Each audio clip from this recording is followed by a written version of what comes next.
Good afternoon, my dear students. I welcome you all to my video class. Today I am going to take the 7th standard biology.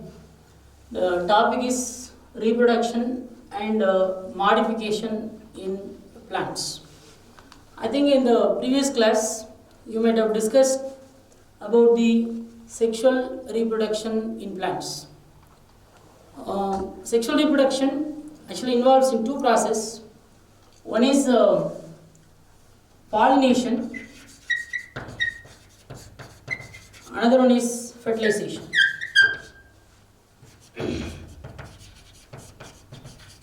Pollination is nothing but the transfer of pollen grains from anther to stigma of the plant. Fertilization is the process of fusion of male and female gametes. But today we are going to see about this asexual reproduction in plants. So in the case of asexual reproduction, there is no involvement of this both pollination and fertilization process. So in plant we have three organs, like three important organs, like root, stem and leaf or leaves. So other than the fruit and the seed, these root, stem and leaf, they also develop into a new plant. So this is a part of this asexual reproduction.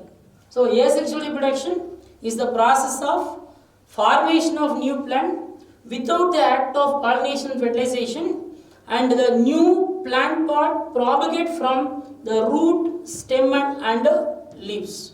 So today we are going to discuss about the different types of asexual reproduction takes place in different plants. First, vegetative propagation. So in vegetative propagations, other than the fruit and the seed, the other parts are the vegetative part of the plant. And this vegetative propagation seen in the case of potato, sugarcane and yam, etc. So in this plant, there are small, there is a eye-like structure is present. Suppose if you take this potato, you can see a small eye-like structures. These are called eyes. Actually, potato, it is not a root. Potato is a stem, and in the stem, there are many nodes and internodes are present. Here in the node region, what we call this is the eye of a potato. And from this eye of a potato, the new plant arises. So without fertilization, without pollination, suppose if you take a small piece of this potato and if you plant it, from this small piece, a new plant arises. This, a good example for the vegetative propagation. And both in sugarcane and yam also, you can see very small eye-like structures. From this eye-like structure, the new plant that is develops. So is potato, sugarcane and yam. These are the good example for the vegetative propagation. It's a part of the asexual reproduction. And the second one is called as the budding. Example, yeast. Suppose if you visit the bakeries, you can see the different varieties of bread and also cakes. These bread and cakes are so soft. The soft nature of the bread and cake is because of yeast. Actually, yeast act on the carbohydrate material, and by the process of fermentation, right? By the process of fermentation, it makes the tough into more soft.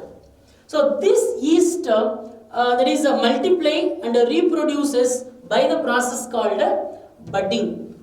So here budding is nothing but suppose if the yeast cell is present like this, because yeast is a chlorophyllous thallophyta, there is no chlorophyll, and these are always depending on other sources for its survival. So they take nutrients from its sources and they forming a very small bud like this. Okay, this is a parental yeast. And from the parental yeast, a small bud arises and later is also forming in another structure, like these are arranged on one by one like this, and later the small one or the young one is get detached and become as a separate individual. The separate individual again they grow like this. So here in the case of budding, a small bud arises from the plant pot and developing into a new one. So this is a good example for the budding. So here in this case also yeast also there is no pollination and fertilization process. Only the plant pot they develop into new, it is a yeast. And the third method of asexual reproduction is called as the fragmentation. So fragmentation seen in the case of a filamentous alga. This is an algae that is living in both freshwater and marine water. They are green in color, and this Spirogyra is filamentous in nature, and the filamentous Spirogyra breaks into many pieces. It is break into many pieces or many bits, and each piece that is a broken pieces, that is released into water. This each piece developing into new plant parts. So here is also again there is no any flowers or fruits are present, and only the plant parts able to develop as a complete the plant. So this type of reproduction is called fragmentation seen in the algae called Spirogyra. And fourth one is called as the spore formation. The spores are actually formed in the algae, fungi, moss, and also fern. These are commonly called cryptogamous plants, and these are non-flowering plants. In non-flowering plants, this spore occurs or spore formed during unfavorable conditions. During unfavorable condition. So unfavorable condition is nothing but this due to more drought or scarcity of water, or sometimes more humidity, and because of various these unfavorable conditions or these environmental conditions, a small live spores that is actually covered by live cell that is covered by an outer thick coat. It's outer thick coat, and suppose if the outer coat is formed like this, and a small cell is actually left inside. Here it contains only one nucleus and forming a thick coat. Okay, they produce more viable spores, and these actually they are in the dormant state, present inside the thick outer coat. When favorable condition returns, this outer coat breaks. The outer wall breaks, and these spores are released out. Right? From this structure we call this as a cyst formation, and the spores are actually released. Each spore that develop into separate organism. So the spore formation occurs in these algae, fungi, moss, and also fern. So these are four different types of this asexual method of reproduction seen in the case of plants. So one is vegetative propagation in potatoes, sugarcane, and yam. Budding is seen in the case of yeast, and fragmentation in the filamentous algae called Spirogyra, and spore formation that is seen in the case of algae, fungi, moss, fern, etc. So this is a very unique the process which takes place in plants. So this kind of method is not mostly seen in the case of animals. The next topic that we are going to see is a modification of plants.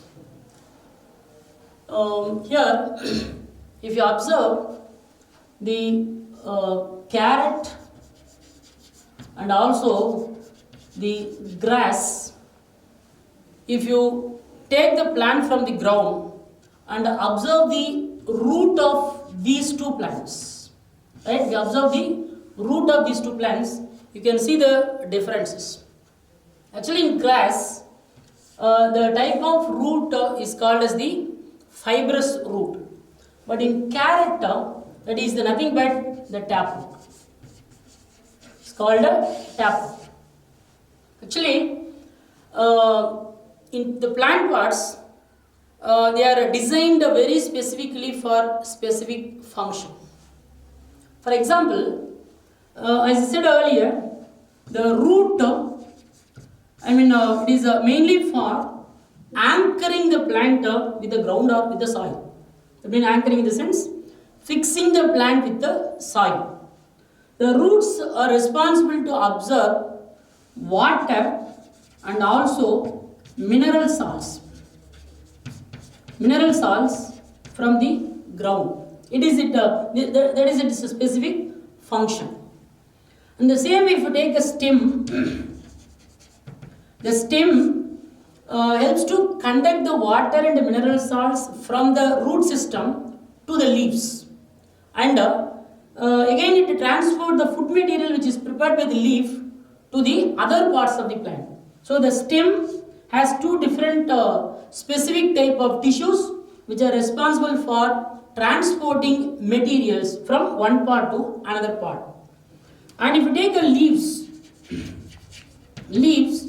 these are responsible for the preparation of food material by the process called photosynthesis. The process called photosynthesis. By the process of photosynthesis, they prepare the food is called starch. These are very very specific function. In addition to these function, root, stem, and leaf, they also store the food material, and the other parts of the plant that is responsible to give some additional support to the plant. So, in a root, stem, and leaves, there are different modifications are found. So, here when you come here in character, actually there is a taproot is swallowed. That is a bigger in size. And the main or primary function of the taproot is to fix the plant with the soil. But here, the taproot of the carrot store the food material. So the so-called the carrot vegetable is nothing but the taproot. It is not a fruit. It is not a fruit, right? It is not a stem. It is a root. The root which is swallowed, and because of the storage of food material, and this kind of storage is not seen in the case of grass. So if you observe the root of grass and carrot, we can find out the additional or specific function that is which is seen in the case of carrot. And the same way, when you come to the stem portion, right? Stem portion, as I said earlier, that helps to transport the materials to and from the leaf and root. Here in the leaves, in the case of the plant like a cacti plant, cacti, example Opuntia. In Opuntia, the leaves are modified into very small spines, and the stem, which is a flat in nature, the stem, these are green in color. The stem green in color, and because of the small leaves, and the leaves are modified into spines in some plants, that reduces the process of transpiration. So transpiration is nothing but loss of water from the aerial parts of the plant. So in the case of cacti, because of the formation of the very small spine, the loss of water is reduced, and there is no chlorophyll for synthesis of starch. So the chlorophylls are present only in the stem region, so that's why they are green in color, which prepare the food material called starch stored in the stem only. So here other than its routine functions, other than this function, there are modifications are seen in the case of root, stem, and leaves. So here now we are going to see one by one what are the modification that is seen in the case of root. So modification of root. Here there are four, the roots are modified for four important functions. One is for storage of food material. Second one for mechanical support. Third, breathing or respiration process. And the fourth one, that is sucking roots. So apart from its routine function, they are actually carry out these other functions also. First one, roots for storage. As I said earlier in the case of carrot, so not only in carrot, so in the case of radish, beetroot and carrot, all these three are nothing but the modified taproot. So as I said earlier, the food material prepared by the leaves stored in the taproot. So based on its shape, these are divided, classified into three different types. One is called spindle shaped root, top shaped root, conical shaped root. So in the case of radish, here this actually the taproot, the lower region or the apex region is narrow, and the top region is also little narrow. The middle region is broad. So here the leaf-like structures that is actually arises, and here is the uppermost region and also lowermost region is narrow, and the middle region is broader, and the roots are modified like this when it stores more amount of starch or more amount of food. So this kind of root is called spindle shaped root, that is found in the case of, or seen in the case of radish. And second one, in the case of beetroot, this root is called as the top shaped root. In beetroot, here is a upper region or top region is spherical in shape, and the lowermost region is a tapering and producing very small minute root-like structures. These swollen region or is an enlarged portion of the taproot, right? This is only the upper portion, not up to the end of this root, and the leaves stem portion that is arises here. So the structure is looks like a top, right? So that's why it is called as the top shaped root. But only the starch or the food material stored only in the upper region. So that is seen in the case of beetroot. And if you see here in the case of carrot, in carrot, this is an example for conical shaped root. In the case of carrot, here the upper region is wide or broad when compared to the lower region. Here lower region is very narrow and upper region is broad, and here the this taproot, both this radish, beetroot as well as in carrot, and you can see very minute root like this, very minute root. So the small portions or the small root like structures or root hair like structure, there is no storage of any starch, and because of the storage of starch in the taproots in different types of, they are in different shape. So because of its shape, these roots are called by different term. One is called a spindle shaped root, that is seen in the case of radish, top shaped root, that is in the case of beetroot, and a conical shaped root in the case of carrot. So this is one additional function apart from this fixation and absorption of water and minerals. And second modification, that is mechanical support. Giving mechanical support. So here the first one is a prop root. The prop root that is seen in the case of banyan tree. I think you might have seen the banyan tree, which is very huge with more number of trunk. Actually, all the trunk are not the stem, right? Only during development they produce the stem, and later from the horizontal branches there are many roots are that is formed. These roots are, we call this as a supporting roots. The roots are called supporting roots, right? As I said earlier, this in banyan tree, the horizontal stem portions are so strong. To support these branches, many roots are arising. The roots are growing in vertical position. Suppose if the tree is like this and producing the branches like this. From the branches, the root arises and is actually fixing here with the ground. Here fixed in the ground. And here, this kind of root we call this as a prop root. But actually it looks like a huge trunk or huge stem portion. This is not a stem portion. This is nothing but a root which gives more support to the banyan tree. Suppose if these kind of roots are not developing in this plant, the plant may easily fall down because of its huge branches.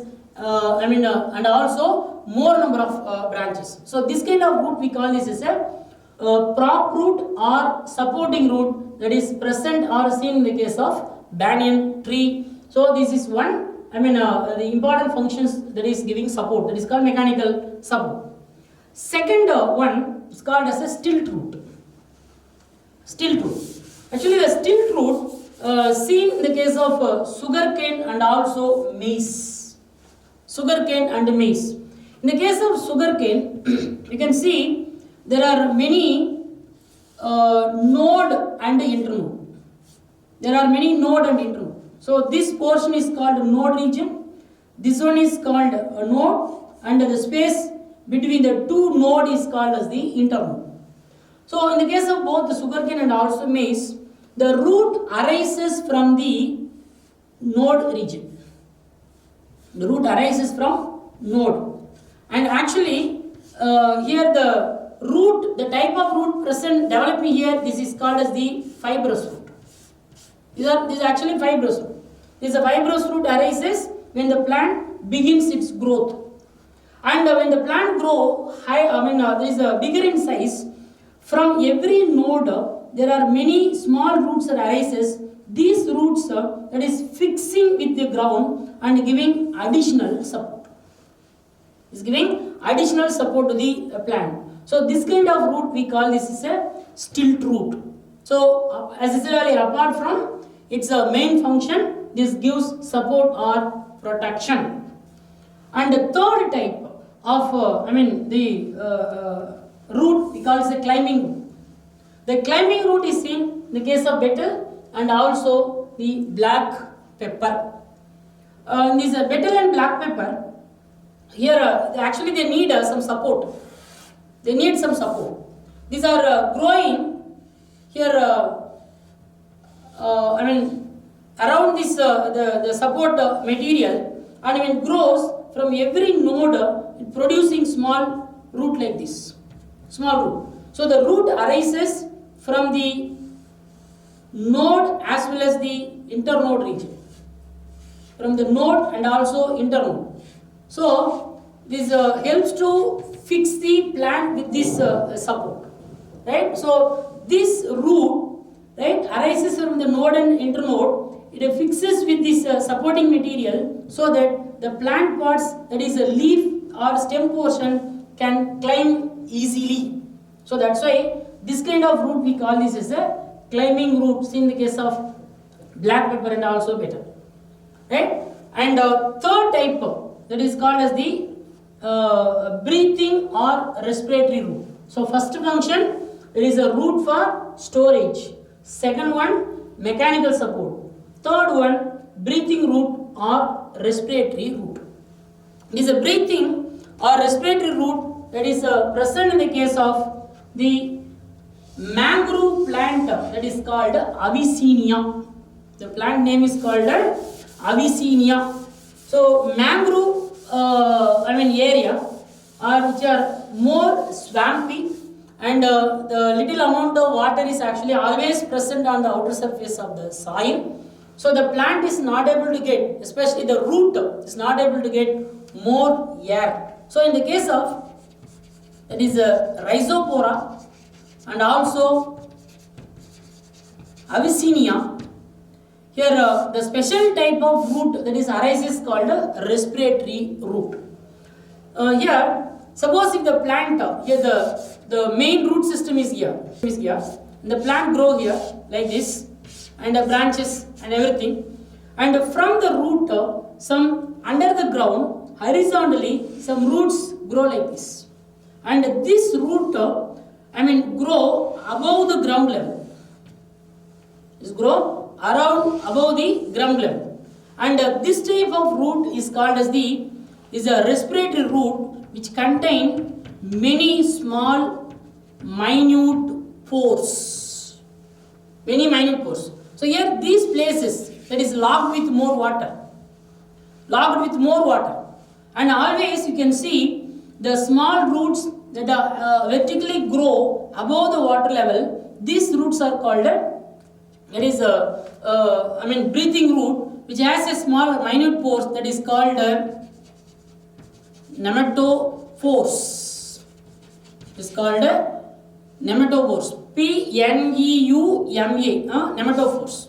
So through these nematophores, they exchange their gases. So intake of oxygen and the releasing of carbon dioxide takes place through the very minute pores which are present here. That is called as the nematophores. So here in plant, the main root is useful for giving support as well as to fix the plant with the soil and absorb the water and the minerals. But for breathing, these the vertically growing the roots useful for taking in oxygen and releasing out carbon dioxide. This type of roots we call this as the breathing root or respiratory root.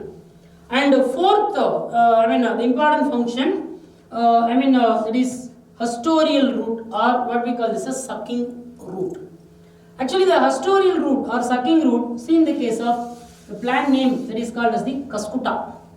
You can see in a yellow color, parasitic plant on like a neem plant, for example, neem tree. On neem tree, you can see the yellow color, the small stem-like structure which is growing on the host plant. So here the cuscuta is a cuscuta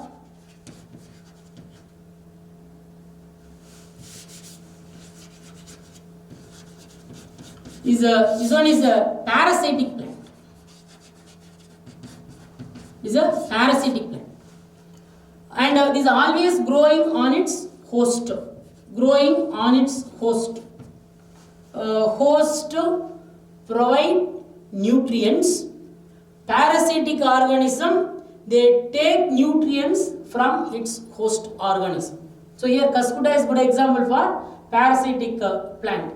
Actually, the type of root which actually developing from this cuscuta is called as the haustorial roots, or it is also called sucking roots. So here in this cuscuta plant, very minute, imagine this is a host plant, and the cuscuta is actually growing on this host plant, and when it is get attached with this host, producing very minute root structures. This root penetrate into the tissues of its host. The host plant may be neem, for example. Right? It is growing, the small minute roots growing into the tissues of its host plant. This is useful to suck the nutrients, because the root system of the cuscuta or the tissues which are here in this cuscuta is not able to absorb water and minerals from the soil. So these are always depending on its host organism or a host plant for its survival. So the small structure which penetrate into the tissues of the host and suck the nutrients, that is including food material as well as the water and mineral salt. So here the roots are useful for sucking the nutrients from the host plant, so it is called a haustorial root or sucking root. So the modifications which are found in the case of root system, that is mainly four. One, useful for storage of food material, that is mostly the food material stored in the tap root, not in the fibrous root or not in the adventitious root.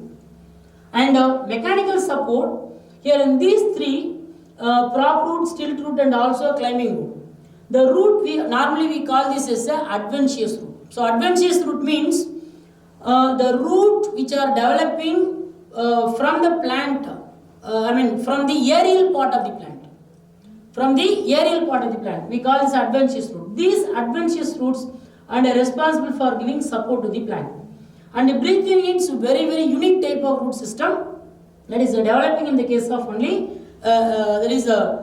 swampy mangrove plants. That is found in the case of mangrove plants, example Abyssinia and also Rhizopora. Astorial or sucking root is seen in the case of Cuscuta. These are the different modifications of the roots. Next, modification of stem. If you observe the ginger, onion and the potato, these are the modified stem portion which are actually under the ground. Here this stem portion store more amount of food materials. Here the modification that is seen in the stem, right, at different level. One is the aerial part of the stem undergoes modification, and second one, the subaerial portion is also modified for different types of function, and here third one, the underground stem, that is also undergoes modification. Underground stem modification. So we'll see one by one. Here aerial modification that is seen in the case of phylloclad, example cactus, and another example that is Opuntia.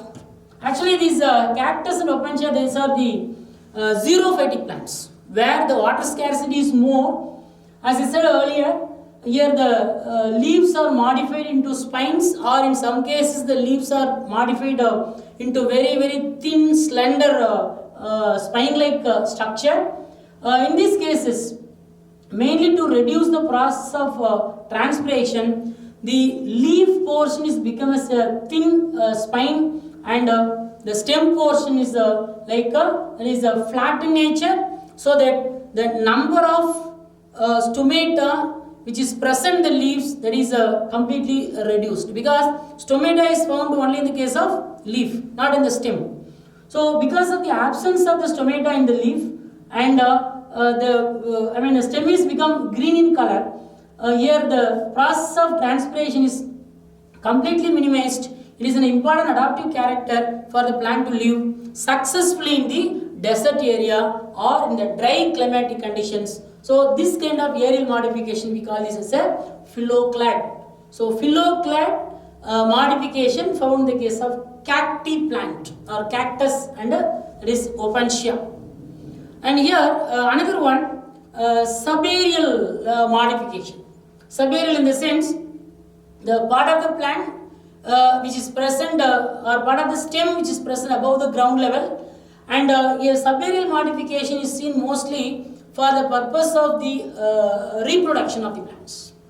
There are four different types of the subaerial modifications are seen. One is runner. The runner is seen in the case of the centella plant, or commonly we call this as a Tamil name, we call this a Vallarai. In this, the stem grow laterally. Suppose if the root system is like this, and here is the main branch, and the stem grow laterally like this, the laterally grown branches, when it touches the ground, here it produces the root like this, and after that this portion is cut off, and here this producing the leaf, and later this becomes a separate plant. So this is here the subaerial modification seen in plants mainly for reproduction. It is also a kind of asexual method of reproduction. And stolen, it is in the case of wild strawberry. This name of the plant is called wild strawberry. Here the stem is very thin, slender stem, and this slender stem grow upwards for certain distance or certain growth, and after that this bend towards the soil and fix it with the soil, more or less runner plant. But a runner mostly grows, there is a vertically and later it grows. It touches the ground. But this one grow upwards. It grows straight. But later it touches the ground and develop into separate plant. That is in the case of wild strawberry. This type of subaerial modification is called stolon. And the sucker type, that is in the case of chrysanthemum. Chrysanthemum, samanthi. In chrysanthemum, here is a root system. The root grows like this. Here this plant grow vertically. Plant grow vertically like this. The branches grow laterally like this. Laterally. And from the lateral branches, the root grow like this. And fix it with the soil or fix it with the ground. So here the stem portion is not completely bent and touches the ground. But in other two cases, that is in the runner and the stolon, the stem touches the ground, produce the root. But here it is grow, in slanting position, and the roots grow like this. And later when it touches the ground and becomes a separate one. Suppose it cut off from the mother plant, is able to survive. So this is also for the purpose of reproduction or asexual reproduction, it grows. And the offset type, that is in the case of Eichhornia. Eichhornia is an aquatic plant. It is an aquatic plant. So they have very short stem with the node as well as the internode region. In the short stem, from the stop stem, especially from the axial portion in the sense, here the stem, very small stem is like this. For example, here is a node region. And from the node, here bunch of leaves arises like this. More leaves. Okay. Here is a stem. Again is a bunch of leaves. So from the node or axial portion of the stem, the bunch of leaves arises. Right. And this is also for this. Useful for the plant to float because the stem portion is swallowed and with more number of these air sacs. So that it helps to keep the plant portion above the water level. That is in the case of Eichhornia. So here in the case of subaerial modification, there are 4 different types of their runner, stolon, sucker, offset. So runner example, that is Centella villare. Stolon is a wild strawberry. Sucker is in the case of chrysanthemum. Offset Eichhornia. So these are some of the aerial modification, aerial portion of the plant modified for the different functions.